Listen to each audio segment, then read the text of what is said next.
భారీ లాభాల్లో ముగిసిన స్టాక్ మార్కెట్స్. సెన్సెక్స్ 1078, నిఫ్టీ 307 పాయింట్లకు పైగా ప్రాఫిట్. ఏపీ పోలీస్ శాఖలో కీలక పరిణామం. కేంద్ర సర్వీసెస్ కు సిఐడి చీఫ్ వినీత్ బ్రిజ్లాల్ రిలీవ్ చేస్తూ సీఎస్ ఉత్తర్వులు జారీ.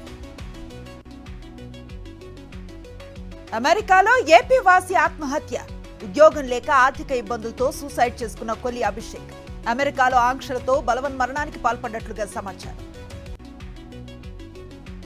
ఢిల్లీకి బయలుదేరిన సీఎం రేవంత్, మంత్రులు భట్టి, ఉత్తమ్. కేబినెట్ విస్తరణ, భారత సంవిధాన్ కార్యక్రమంపై చర్చ. వైఎస్ఆర్ జిల్లాలో అకాల వర్షంతో నష్టపోయిన రైతులకు వైఎస్ జగన్ పరామర్శ. అండగా ఉంటాం, ధైర్యంగా ఉండాలని భరోసా. కూటమి సర్కార్ రైతులను పట్టించుకోవటం లేదు, గిట్టుబాటు ధర కల్పించడంలో విఫలమైందని వైఎస్ జగన్ విమర్శ.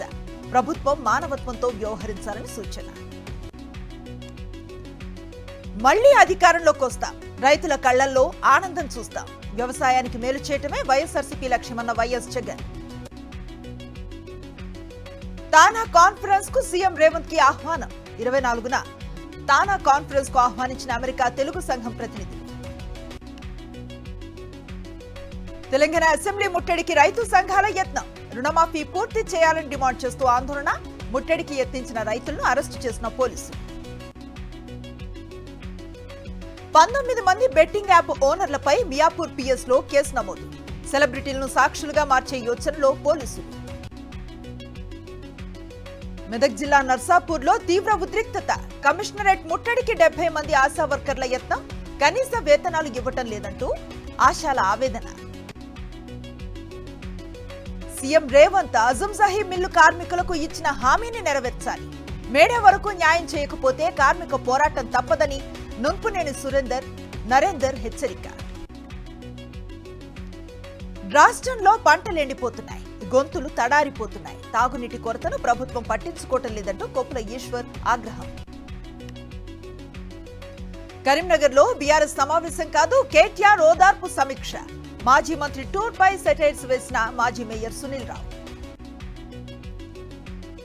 అన్నమయ్య జిల్లా రాజంపేటలో వరల్డ్ క్షయవ్యాధి దినోత్సవ ర్యాలీ. టీబీ డిసీజ్ పై ప్రజలకు అవగాహన కల్పించిన ఏఎస్పీ రామ్నాథ్ హెగ్డే. భద్రాద్రి కొత్తగూడెం జిల్లా నెల్లపాక గ్రామంలో కలెక్టర్ పర్యటన. 5 ఎకరాల్లో మునగ తోటను పరిశీలించిన జితేష్ వి పాటిల్. పెద్ద మొత్తంలో మునగ తోటను పండిస్తూ ఉండటంతో రైతును అభినందించిన కలెక్టర్. హైదరాబాద్ కూకట్పల్లిలో ఒక్కసారిగా మారిన వాతావరణం. వర్షం కురుస్తూ ఉండటంతో ఇబ్బంది పడుతున్న వాహనదారులు. గుజరాత్ రాజ్కోట్ లో భారీ అగ్ని ప్రమాదం. నిమ్కాన్ ఫ్యాక్టరీలో చెలరేగిన మంటలు, భయాందోళనలతో పరుగులు తీసిన కార్మికులు.